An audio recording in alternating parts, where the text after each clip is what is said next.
공부하는 개미의 주식 사냥 일지. 안녕하세요. 사냥개미입니다. 네, 사냥 의뢰가 또 들어왔습니다. 요즘에 몇몇 분들께서 이렇게 댓글로 종목 분석 요청을 주셔서 제가 순서대로 한번 보고 있습니다. 시간이 조금 걸리더라도 이해를 부탁드리겠고요. 저희 구독자 중에 한 분께서 이 SKD&D 회사에 대해서 분석 요청을 해주셨습니다. 저도 처음에는 잘 모르는 회사였어서 이것저것 좀 보는데 시간이 걸렸던 것 같아요. 뭐 다른 영상도 제작하느라. 우선 의뢰해 주신 분께 감사하다는 말씀 드리겠고요. 이 댓글로 이렇게 말씀을 주시더라고요. 뭐 사업 내용이나 전망은 좋고 또 꾸준한 수익도 나고 심지어 배당도 잘 해주는데 왜 주가가 하염없이 흘러내리는지 모르겠다. 참 모두가 하는 고민 아닐까요? 자, 일단 좀 답답하셨을 거다라는 생각이 듭니다. 그래서 저도 좀 면밀하게 살펴봤고요. 자, 그래서 이제 제가 이것저것 보다 보니까 사업 전망이나 비전이 좋아 보여서 뭐 계속 주가가 흘러내리는 현상이 저도 좀 의아하다라는 생각을 처음엔 했습니다만, 이게 보다 보니까 주가가 오르지 못하고 계속 떨어진 이유는 의외로 간단하다는 생각이 들었습니다. 이 결론부터 말씀을 드리면 이 기관이 계속 팔았거든요. 그 중에서도 특히 연기금하고 투신이 좀 많이 팔았더라고요. 자, 그럼 왜 그렇게 팔았냐라고 묻는다면, 그 이유는 좀 더 간단한 것 같습니다.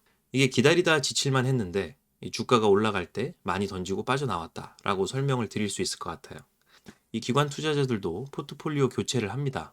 이 개인들이 종목을 샀는데 생각보다 너무 안 오르고 또 지지부진하다 보면 이거 팔고 다른 걸로 갈아탈까 생각하는 것과 똑같은 이치죠. 자, 제가 보기엔 이 종목이 좀 그랬던 것 같아요. 그래서 그 수급적인 부분들은 다음 영상에서 좀 더 면밀하게 다루도록 하겠고요. 이번 영상에서는 기업의 사업 포트폴리오나 재무적 부분 살펴보면서 말씀드린 결론까지 도달해보는 시간 갖도록 하겠습니다. 이 SKD&D라는 회사가 부동산 개발을 하고 또 분양을 해서 이렇게 수익을 남기는 구조의 사업이 제일 크더라고요. 그래서 실제로 재무제표를 보니까 그러하기도 했었습니다. 이따 뒤에서 한번 말씀드릴게요. 자, 근데 요즘에 이 신재생 에너지 쪽으로 발전소에 풍력 발전이나 뭐 태양광 이런 쪽으로 포트폴리오를 확장하려고 하는 모습이 강하게 보여요. 자, 그래서 영국의 이 신재생 에너지 전문 투자사인 글렌몬트사와 조인트 벤처를 설립도 하고 뭐 투자 협약도 맺고 하면서 공격적인 행보를 보여주고 있습니다. 이 친환경적인 거, 신재생 에너지 요즘 트렌드이기도 하죠. 탄소 배출을 줄여야 된다는 국제적인 공감대가 있는 시대이기 때문에 이 세상에 좋은 일을 하면서 돈도 벌겠다는 취지가 참 좋은 것 같다라는 생각은 듭니다. 자, 이 SKD&D가 또 이 풍력 발전에 대해서는 일가견이 있는 것 같아요. 그래서 개발, 뭐 투자, 시공, 운영까지를 다 할 수 있는 그런 회사더라고요. 근데 뭐 공격적으로 태양광이나 풍력 발전 등을 좀 매입하고 건설하고 뭐 이러한 이유가 뭘까 좀 들여다보니까 여기 보이는 이 전력 중개 사업이다. 네, 전력 중개 사업이라는 키워드가 자꾸 보이더라고요. 그래서 이 부분을 좀 들여다봤습니다. 이 전력 중개 사업이란 것은 전력 거래소에서 주관하는 사업인데요. 국가는 이제 전력 관리를 좀 안정적으로 해야 될 필요성이 있겠죠. 특히 이제 정전이 나면 경제적 피해가 좀 막심하니까요. 자, 그래서 요즘같이 특히 이 신재생 에너지 쪽으로 에너지 사용량의 대체 비중을 좀 높여가려고 하는 이런 시점에서는 태양광이든 풍력 발전이든 그것을 통해서 들어오는 전기 발전량을 정확하게 좀 예측할 필요성이 있는 거죠. 자, 그래야 이제 국가 입장에서는 전력 수급 계획도 세우고 대응도 할 수 있으니까요. 근데 이 태양광은 특히 구름이 낀 날에는 엄청나게 또 효율이 낮아진다라는 단점이 있습니다. 자, 근데 우리가 기상청 맨날 못 믿겠다고 우스갯소리로 하잖아요. 근데 정말 그 구름이 언제, 얼마나 낄지 참 그거 알기가 힘들지 않나요? 자, 근데 그것을 가능하게 하는 기술력이 굉장히 중요하다라는 겁니다, 지금. 그래서 이것저것 찾다 보니까 또 뭐 요런 해줌이라는 회사를 좀 찾게 됐는데 요게 이 인공위성을 통해서 그 오차 범위 내로 그 데이터를 정확하게 예측할 수 있는 구름의 움직임이나 일사량 등을 파악을 해서 1시간부터 수일 후에 태양광 발전량을 예측할 수 있는 그런 기술을 갖고 있더라고요. 그래서 이 예측이 잘 맞아떨어지면 이 전력 거래소에서 예측을 잘 했으니 고맙다라는 뜻에서 요 예측 정산금이라는 거를 주더라고요. 중개 사업자한테. 자, 그걸 이렇게 발전소와 나눠 갖는 구조라고 보시면 됩니다.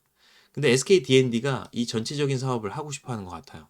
자, 그래서 이제는 부동산 개발만 하는 게 아니라 전력 거래에 있어서 중개 사업자 역할을 하는 그 전력 거래 플랫폼으로 거듭나고 싶어 한다. 뭐 이러한 모습이 보입니다. 자, 근데 SK D&D는 좀 규모가 있는 회사이기 때문에 이 발전소를 직접 개발할 능력까지 갖추고 발전소를 인수할 수 있는 자금까지 갖추고 있으니까 이렇게 사업 구조가 된다면 뭐 꽁 먹고 알 먹고 하는 구조가 되겠죠. 자, 그래서 뭐 애널리스트 보고서들도 좀 있더라고요. 뭐 토탈 밸류체인 역량을 보유한 회사다. 네, 개발, 투자, 시공, 운영, 토탈 밸류체인 역량을 보유한 회사 뭐 이런 이야기도 있고요. 그리고 뭐 해상 풍력이나 태양광 등을 통해서 향후 높은 성장성이 기대된다. 이런 이야기도 있고 뭐 전력 중개 사업을 확대를 위해서 이렇게 파트너십을 맺고 글렌몬트 파트너스와 조인트 벤처를 설립해서 그쪽으로 계속 활성화해 나가고자 한다. 네. 그래서 전력 중개 사업 쪽으로 정말 앞으로 강하게 드라이브를 걸 생각인 것으로 보입니다. 자, 그래서 2026년 뭐 이런 전체적인 플랜도 보면 네, 뭐 태양광 쪽으로 굉장히 많은 또 계획이 있고요. 또 풍력 쪽으로도 지금 착공 예정인 것도 있고 개발 중인 것도 있고 또 많은 그 부분이 있습니다. 그래서 파이프라인 3.0 기가와트라 그래서 뭐 우리나라 이렇게 지도가 보이고 네, 풍력이랑 태양광 쪽이 제일 메인으로 이렇게 자리를 잡고 있는 것 같아요. 그래서 기대감을 좀 불러일으킬 만한 모습이긴 하죠. 자, 다만 제가 보다가 조금 우려스러웠던 부분은 이 손익 유형에 따라서 매출과 이익의 인식 구조가 준공 이후인 케이스들, 요런 케이스입니다. 손익 유형 3번, 4번. 그래서 이렇게 착공하고 준공 나기 전까지는 매출의 인식이 아무것도 없어요. 그래서 이제 요런 게 좀 문제인 것 같다라는 생각이 느껴졌습니다. 이 손익 유형 3번하고 4번 같은 경우는 착공하고 공정 진행에 따라서 순차적으로 손익을 인식하는 이러한 손익 1, 2번 같은 유형이 아니라서 인도 시점이랑 매각 시점에 손익을 인식하다 보니까 저희가 요즘에 다 아시다시피 2023년도, 2024년도까지 뭐 부동산 개발이나 투자, 뭐 분양 이런 쪽 전망이 참 좋지 않다라는 거 아시잖아요. 그래서 그 수익이 언제쯤 정확하게 인식이 될 수 있을런지, 또 제대로 준공은 나는 건지, 뭐 제대로 매각을 할 수 있을런지 이러한 걱정들이 있는데 이 SK D&D의 사업 구조를 좀 보면요. 이렇게 3, 4번 유형이 좀 전체적인 사업 이 진행 중인 사업에서 보면 꽤 있는 것으로 보여요. 그래서 투자자들 입장에서는 또 미래 매출이나 수익에 대한 우려감이 없을 수는 없겠다. 네, 이런 생각이 계속 들더라고요. 그래서 이제 매출이나 수익 이야기를 드렸으니까 자연스럽게 이어서 재무적인 것을 한번 보도록 하겠습니다. 6년에서 7년간의 데이터를 보면요. 2021년 정도까지는 꾸준히 매출이 이렇게 상승하는 모습을 보여줬습니다. 근데 2022년부터 2023년도 이렇게 매출이 좀 감소되는 것을 시장에서 예상을 하더라고요. 그래서 좀 전망치가 밝지는 않아요. 자, 근데 다만 여기 보면 이제 영업이익과 주황색으로 표시된 네, 그다음 당기순이익 이런 거는 꾸준히 계속 잘 나오는 모습이긴 합니다. 자, 그리고 이제 손익계산서를 한번 보면요. 회사의 매출이 어떤 구조로 이루어져 있나 이런 거를 한번 좀 살펴봤는데 회사의 매출이 분양 수익으로 좀 많이 들어오는 모습이에요. 그래서 이 좀 비율이 많이 치중돼 있는 모습을 보실 수가 있죠. 금리가 높아지는 요즘과 같은 시기에는 이 개발이나 건설, 뭐 분양 쪽이 어쨌든 계속 냉각이 된 형국이라서 이 높은 분양 수익의 비중, 총 수익에서 분양 수익이 차지하는 비율이 굉장히 높다 보니까 요게 매출이 좀 리스크 요인이 될 수 있다라는 생각이 들긴 들었어요. 자, 근데 아까 위에서 저희가 좀 살펴봤다시피 특히 당기 순이익은 계속 꾸준히 나오긴 하는데 이 영업활동 현금 흐름이 좀 마이너스인 경우가 꽤 많더라고요. 지금 보시면 15년도 마이너스, 16년, 17, 18. 네, 19년도에 조금 올라갔는데 20년도 마이너스, 21년도도 마이너스.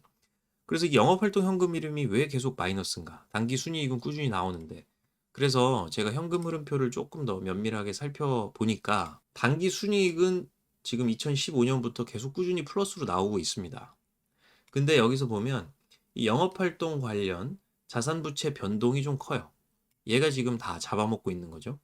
근데 이 중에 제일 큰 게 지금 뭐냐면 여기 있는 재고자산의 감소, 증가, 이쪽 항목입니다. 이게 지금 빨간색으로 표시된 게 재고자산이 증가됐다라는 뜻이에요. 그 증가된 분을 이 현금 흐름에서 빼주고 있다는 뜻인데 그게 어떤 뜻이냐면 이 재고자산이 계속 증가한다라는 것은 결국 회사 입장에서는 그 재고자산을 만들기 위해서 어쨌든 자산이니까 현금 유출이 계속 발생을 했겠죠.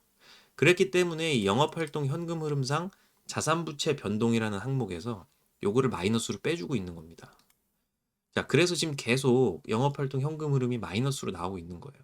그러니까 뭐 좋은 그림은 아니죠. 전체적인 이 현금 흐름의 그 전체적인 그림을 좀 정리를 하자면 이 영업이익이랑 단기 순이익은 계속 벌고 또 신사업 투자도 지속하고 있고 뭐 매출도 어느 정도 나오고 있으나 이 단기 순이익이 생각보다 크지가 않은 것 같아요. 그래서 이게 돈이 부족하다 보니까 돈을 지금 외부로부터 빌려 쓰고 있는 모습이 있습니다. 여기 보면 재무활동 현금 흐름이 지금 계속 이렇게 플러스로 올라가 있다는 소리는 외부로부터 돈을 좀 빌리고 있다는 소리죠. 자, 그래서 요 바로 이어서 제가 이제 부채 비율이나 이자 보상 배율 같은 거를 좀 한번 보도록 할게요. 네, 부채 비율이랑 이자 보상 배율 보니까 지금 보시면 부채 비율이 좀 200% 이상 되어 있는 모습이죠. 좀 높다라는 느낌을 지울 수가 없습니다. 이 외부로부터 아까 자꾸 재무 활동 현금 흐름에서 나왔듯이 돈을 많이 좀 빌렸기 때문인 것으로 보여요. 그리고 보면 이자 보상 배율도 3.7, 최근에 3.7인데요. 요게 지금 다른 영상들에서 제가 말씀드렸던 뭐 기업들 여러 개가 있었지만 좋은 또 탄탄한 재무제표를 가진 기업들을 보면 이자 보상 배율이 30을 넘었던 그런 기업들이 있었던 것 기억을 하실 겁니다. 그만큼 이자 보상 배율이 3.7 정도라는 건 이 돈을 벌어서 이자를 갚기도 참 녹록지가 않다라는 뜻이에요. 자, 그래서 종합을 좀 해보자면 이 수익성이 좋던 분양 사업이 금리 인상 이슈로 앞으로의 전망이 좋지 않은 상황이다 보니까 미래의 매출액과 순이익이 감소될 것으로 전망되는 그러한 상황에서 아직은 또 매출이 저조한 태양광이나 풍력발전 등의 신사업 투자를 계속하다 보니까 이렇게 보라색으로 표시된 투자 활동은 계속 끊이지가 않죠. 그러다 보니까 돈이 부족해서 외부에서 차입을 해오는 형국이다. 그래서 여기 보시면 재무 활동이 계속 플러스로 들어가 있는 모습 보여요. 자, 전략적 제휴나 뭐 파트너십을 통해서 지금 활로는 찾고 있는 것으로 보이긴 합니다만 이게 발전소다 보니까 규모가 큰 사업들, 뭐 1,000억, 2,000억대 사업들이 대부분이고요. 뭐 조단위 사업들도 있고요. 앞서 말씀드린 그런 개발 사업 유형이 있었죠. 손익 유형 뭐 3번, 4번 이랬던 거. 바로바로 매출 인식이 안 될 수 있는 그러한 구조를 갖고 있기 때문에 미래의 기업 사업 상황에 대해서 우려감이 있는 것으로 보인다라는 겁니다. SK D&D 사업적인 부분과 재무적인 부분을 쭉 살펴보니까요. 개인적으로 든 생각은 이 신재생 에너지라는 아이템이 가져다주는 또 긍정적인 이미지가 있긴 합니다. 또 앞으로의 전도 유망한 사업성도 있고요. 회사가 나아가려는 방향성은 옳다라고 생각이 들긴 합니다만 보셨다시피 재무적인 부분을 좀 면밀하게 살펴보니까요. 이 메인 플레이어인 연기금과 투신도 큰 금액을 투자하면서까지 이 먼 미래 가치에 투자하기에는 당장에 가까운 미래가 그렇게 바람직해 보이지는 않았을 것 같다라는 생각이 듭니다. 그래서 2020년도에 좀 주가가 많이 올랐던 시기에 이 연기금하고 투신이 포트폴리오 교체를 했던 게 아닐까라는 생각이 들어요. 자, 이 부분 같은 경우는 2편 영상에서 더 면밀히 보면서 말씀을 드리도록 하죠. 자, 여기까지 해서 사업적으로 그리고 재무적으로 분석하는 1편은 제가 마치도록 하겠고요.